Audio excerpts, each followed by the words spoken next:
We change our menu every event and we play with everything. We tend to make the ancestors mad with certain things that don't make sense, that I don't care how you feel. I'm going to just do it because that's what I feel like playing with today. I'm Dalia Colon, and this is The Zest. Citrus, seafood, Spanish flavor, and Southern charm. The Zest celebrates cuisine and community in the Sunshine State. Today, this food business is the new black.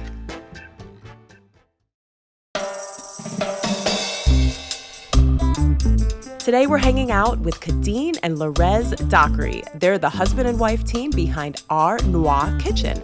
Noire is French for black. Apologies to everyone who actually speaks French. I took Spanish.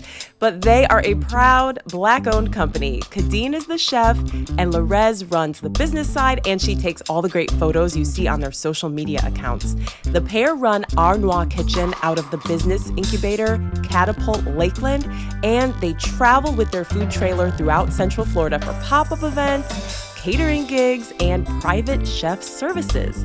I caught up with the Dockerys at Catapult. I make a joke that said I was bred to cook because my family owned a restaurant back in Jamaica. So I was born here, and then 11 days later, I was on a plane back to Jamaica. I went from the hospital to the plane, and my family owned the restaurant. So I was just in it my entire life. Wow. And then what's your role in all of this, Laures? Brains. Yeah, I do like all of the administrative, customer service, social media, and then come up with ideas and turn to him and say, is this possible? Is this feasible? Like, whether it's a dish idea or whatever the case is. Like I said, I do what she tells me. Okay, but speaking of ideas, how did the idea for this business come about? Well, that was because Kadean was such an amazing chef, and he worked at Disney for 13 years. Yes. I started off at the bottom at Disney. I was hired in at 17. I took a friend to the interview, and then I just was like, so I'm here, I interviewed too. I got the job and he did it. What? Yeah. So it Friend must have been mad. Yeah. It was like I had a car, I give him a ride to the thing, and that's how it went. What was your first job at Disney? It was a QSR. So it was like the quick foods, the nuggets, the French fries, the nachos, those things. And I was at Disney Quest. This one, Disney Quest, just to go from Cheesecake Factory. So I was there for about a year and a half, 2 years. Then I went to Magic Kingdom, got promoted. I was there for 4 years, got promoted again, went to Food and Wine. The chef told me, don't come back. He's like, you did everything you could do here. So then he set me up with a shadow to a fine dining restaurant. Then I was there for 7 years and then moved my way up from there. Oh my gosh. So what did you learn at Disney that you carry with you today? A lot. Menu styles, the pace, the volume. A lot of people say, how do I do things in such big batches and still end up with the same result? Because one of the restaurants I worked in was Thanksgiving every day, and I did that for 4 years. So you have to learn how to do things in multitudes. And then in fine dining, it's now you scale back and do things on a smaller level, but still have the same production quality. And then now it's fast turning. So my restaurant at the time was the only fine dining restaurant in the park. What restaurant? Brown Derby. So Brown Derby is fine dining, and you go to a regular restaurant, your ticket times are maybe like 15, 20 minutes. Then fine dining, they're normally stretched out because things are more intricate. So being in that space where we're in a park, you still have to have that turn and burn, but give the same fine dining quality. Oh, turn and burn, I like that. When you said Thanksgiving every day, do you mean literally they were serving Thanksgiving food every day? I hate Thanksgiving. He hates turkey. I don't enjoy Thanksgiving food. Okay, so what do you like? I mean, I was just clipping your microphone on and I was like, oh my gosh, why is there not like a jerk seasoning cologne? Because he smells amazing. So what kind of food are you making in Our Noire Kitchen? Everything. We change our menu every event and we play with everything. We tend to make the ancestors mad with certain things that don't make sense, that I don't care how you feel, I'm gonna just do it because that's what I feel like playing with today. So like I was smoking oxtail last night, and a lot of Jamaicans don't like smoked oxtail. And then I was smoking pork bellies and pork butts, and so it was a whole night worth of smoking. I even tried to wash my hair to get it out, and it didn't help. No, please don't ever wash your hair. It smells amazing. I don't know if the ancestors would be mad. Oh, they mad. You always have to be moving the ball forward. That's why ancestors are mad, because they stuck in the past. Literally. So what are some of the events that we may have seen you at? Buena block parties, Grove Roots. We do pop-ups at Haven Coffee Roasters. Brunches there. We do the local farmers markets. We try to stay closer to home, like this is our community. So yeah, we like to collaborate with other businesses that don't offer food so that it's kind of a win-win for both of us. Like if it's a coffee shop or a brewery that they offer drinks and things like that, it's like we play into what they offer. We may make a dish based off one of their items. A couple of Oktoberfests ago, we used a beer from our local brewery. The coffee shop, we used their coffee grounds to make a coffee rub steak. So it's like, you know, working together in a cool way. We offer really awesome food. They do what they're good at, and it's just a cool time for those who come out. Very cool. Okay, speaking of collaborating with other businesses, your home base is Catapult. That's where we're sitting here in Lakeland. It's right on the lake. It's a business incubator, I guess you'd call it. And they have a commercial kitchen. You gave us a tour, which you can see on social media at the Zest Podcast. It's such a cool space. So how did you know it was time to become part of this as opposed to just working out of your house? We had no more space in the fridge. Time and time again. Even prepping for events, it's like kitchen island's full. We had a long dining table that's full between smoking and panning up stuff and then storing it. We got an additional fridge. And a freezer. Even that was becoming full. And it kind of was like we were working backwards. It just wasn't efficient anymore. So we needed to branch out. We knew of Catapult. We toured it. We hadn't committed at that first visit, but I think it was just like a few months later, we were like, you know what, it's time. It's a great place. They have awesome resources that are free to the members. So it's not just about using the kitchen. Like some commissary kitchens, that's all it is. This is not that.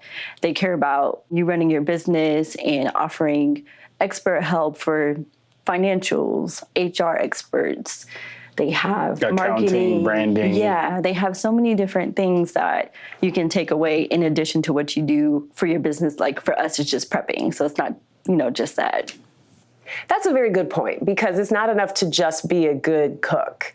It's all the other things that go along with it. What's your impression of the restaurant scene and the community support for the restaurant scene here in Lakeland? I mean, I have to be honest, this place is amazing. And I was like, oh, I didn't expect something like this in Lakeland, which isn't fair. I mean, it's between Tampa and Orlando, so it kind of gets overlooked a lot.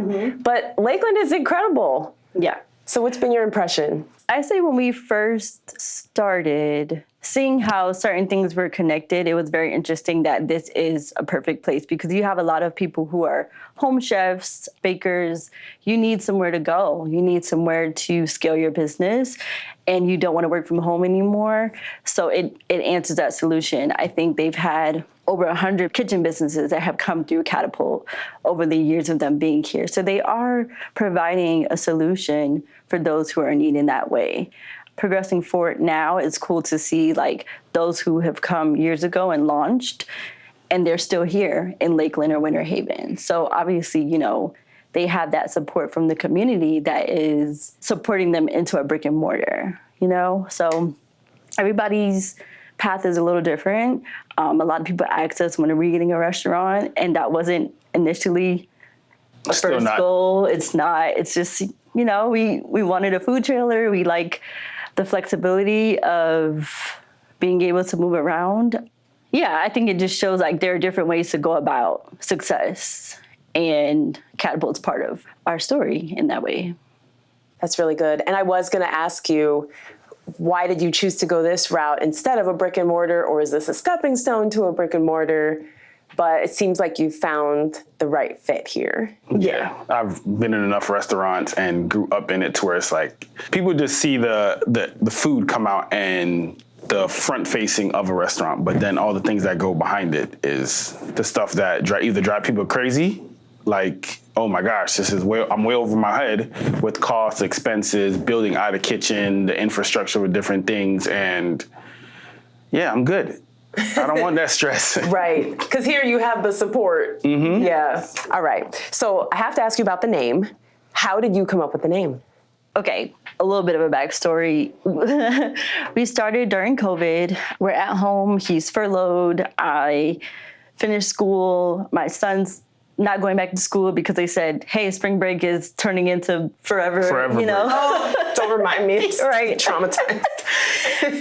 So we had all this time, and I believed so much in Kadean's cooking ability and the volume that he could cook at based on stories I had been hearing from Disney, that it's like, why not try to do something on our own? And this was an idea that I had been revisiting for years, like literally bothering him. Like, so what if we did this? And what if we did it like that? I'd be like, hypothetically, and just ask questions. Kadean, you were shaking your head. Why? Because I would shut it down every time. Why?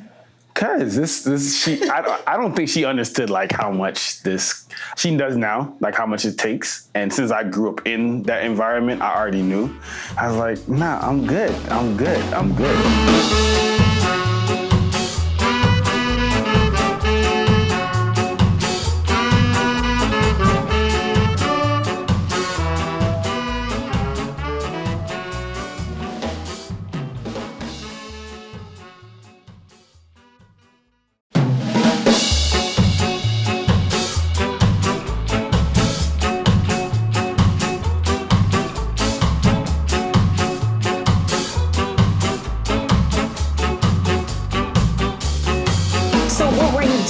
Before the pandemic? I was at Disney. Okay. And you were in school? Yeah. For what? My MBA at UCF. Oh, so this is perfect. You're the perfect pair. She's got an MBA. You're the chef. Wow. That's what's funny. Yes. That's the funny part. Okay, so we still haven't gotten to the name. Yes, right. So I wanted to capture what we could do, because at the time we're nothing, right? Nobody knows about us. The business isn't even a thing, but we have time. And I'm like, if we create a business and we offer catering and private chef services, people need to want to book us, but they haven't tried our food yet. How do we pull them in? I'm thinking the way the food looked is going to capture you. So we took a food photography class, and I was taking pictures. We were like styling and coming up with dishes, playing with it. And then we started an Instagram page. I'm like, okay, let's create this page. What are we going to call it? And that's how we decided, like, for that day, we just would randomly say things. And we're like, no, that's not it. That's not it. But I wanted something to reflect who we are. Kadean's making recipes that we either love from our parents, grandparents, something that like, this is us. This is family, this is tradition, but not really, because we're doing our new spin on things. So Our Noire Kitchen, Noire is Black and French. I wanted to do something that's a little different, that would stand out. My mother is from Haiti, so we kind of pulled that from there. And we're coming from an online community because there wasn't much going on in person at the time. So right. No, I think that's perfect, because everybody feels included. Mm-hmm. Yes. Hopefully. I got it immediately, Our Noire Kitchen. I'm like, okay, these people are Black. Yes. But are there upsides and downsides to emphasizing your race in the name of your business? No, I don't see a downside. If you get it, you get it. If you don't, sorry. It's not for you. Yeah, it's not. Yeah. Some people ask. Yeah. They'll say, what does that mean? And I tell them, and they're like, oh, okay. Or someone like, oh. I don't speak French. Yeah. Oh, well, I don't speak French either. But. Yeah. Right. But their undertone to it is like, I don't speak French. All right, cool. Me okay, either. listen, food is delicious in any language. Yeah. Do you still do much private catering? Yeah. You do? Every day. Like for parties and things like that? So we have a client that books us every summer for the entire summer, 5 days a week. Who is this person? Can't tell you. Would we know their name? Are they an athlete? Yes. Yeah. Male or let's play 20 questions. Okay. No, they're not summer. local. So they come for the summer. So they have the summer. It's a sport that has the summer off. Wait, who comes to Florida in the summer? A lot of people. A lot of people. Interesting. Okay, so you're providing meals for this person's family, let's say. Yes. That's my fantasy life. Yeah. So how does that actually work? Do you come up with a menu? Do they say, oh, I'm in the mood for pasta today, and you just make it?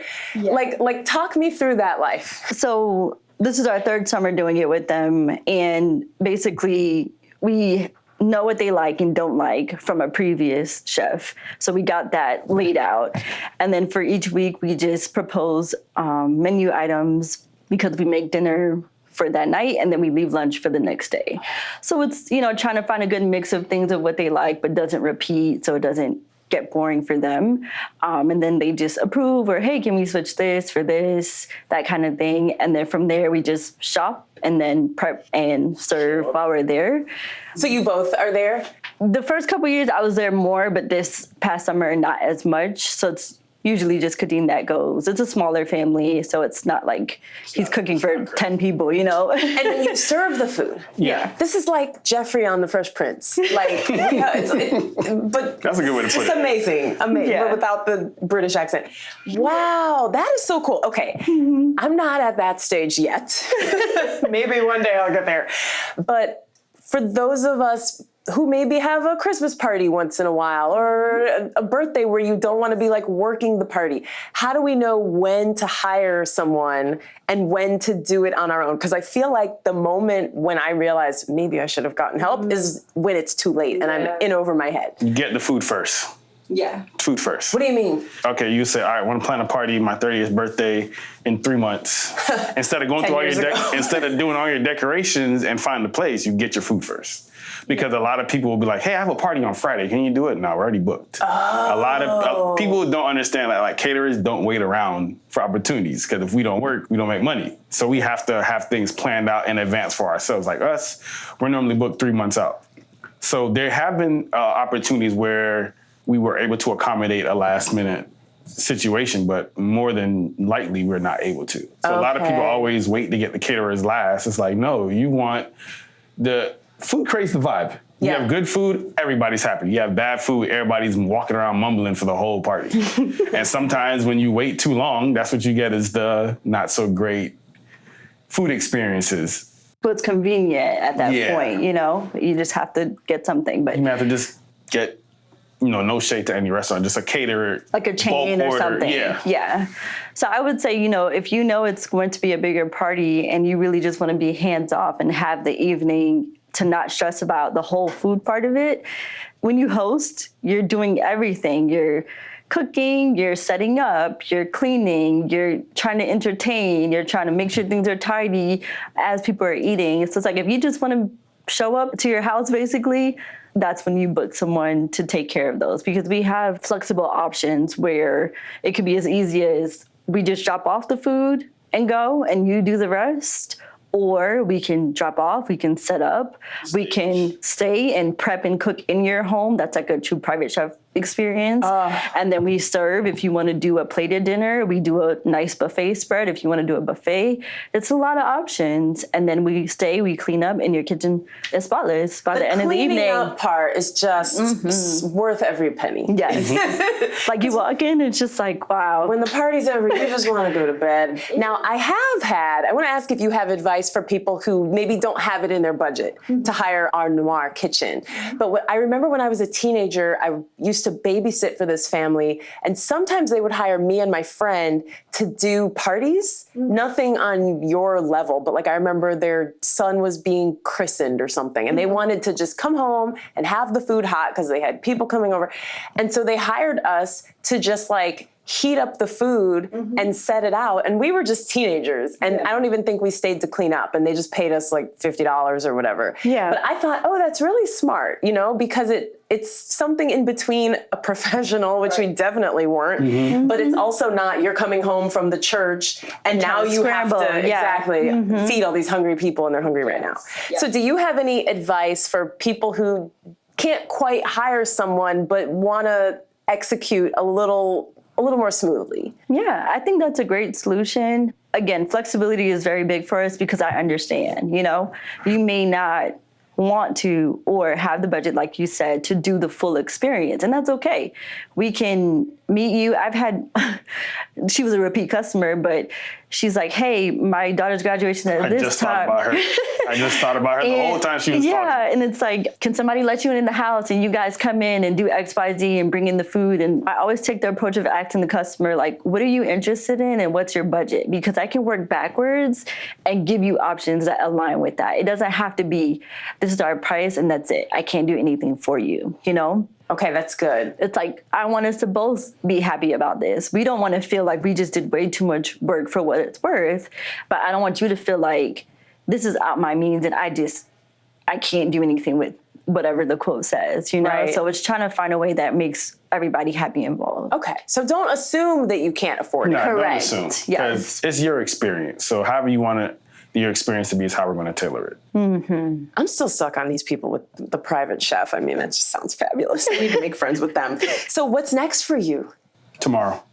Yeah, we have a pop-up tomorrow. Oh, you do? Yeah, right here in the parking lot. Well, we're recording this in September? So Yeah. you're doing pop-ups? Oh, how fun. Yes, Yeah. yes. Wow. We do Tasty Tuesday once a month here In Lakeland? at Catapult. Okay, because they do have an outdoor dining area. Yeah. So people who work in the Lakeland area can stop by and buy lunch and eat it on the patio across from the Exactly. lake. I mean, how perfect Right. is that? And you don't have to just work in Lakeland. We have a pre-order system where you could just set it, pay ahead, and then just come and pick it up. Just set your time to pick up, and you just grab. We have a lot of people who will pull up on the back dock, leave their car running, run out the car, tell it on a work call, grab their foods, hey, bye, and go about their day. And what are they grabbing? Lunch or like Yeah. food for Yeah. the week?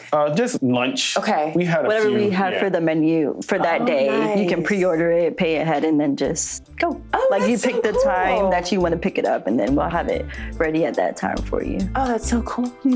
Well, it's been such a treat to talk to both of you. Is there anything else you wanted to mention? Connect with us on social media. We are coming out to Tampa and Orlando more often, so it's not just right here in Lakeland. You may see us at some cool event happening in the area. So the best way is to connect with us online. You can visit our website to see our full schedule for the month. Oh my gosh.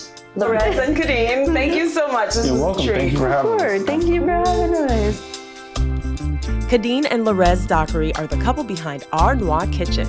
Laures gave us a tour of the Catapult Lakeland kitchen, which was really cool. You can check that out on our Facebook or Instagram at The Zest Podcast. Special thanks to our colleague Susan Giles-Wantuck for suggesting this episode. I'm Dalia Colon. I produce The Zest with Andrew Lucas and Alexandria Ebron. The Zest is a production of WUSF, copyright 2024, part of the NPR network.